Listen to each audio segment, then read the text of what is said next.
Иртен тоң атып килә торган вакытта Түбән Камалы кыр кәҗәсен юлләп күрми диярлек. Якынрак килгәч, хайванның коймага кысылганын ачыклый. Хатын-кыз шунда ук ярдәм күрсәтүче хезмәтләргә шалтырата.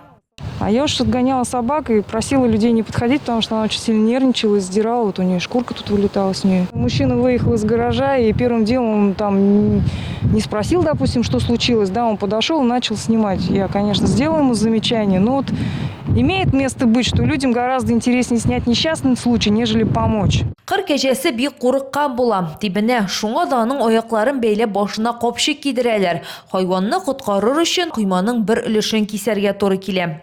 Припоминаю случай года 2 назад, может быть, 1,5 года назад, также тоже такое же животное, косуля, в этой же школе, где-то в этих же заборах застряла.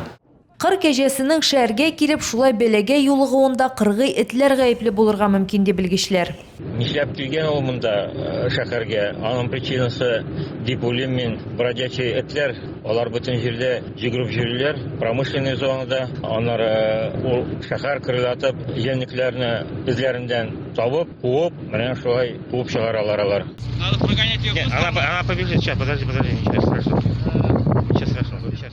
Кыргый хайванның яраларын тикшергәч, барсы да яхшы икәнлеге ачыклана. Истәлеккә фотога төшеп, коткаручылар кыр кәҗәсен иреккә җибәрә.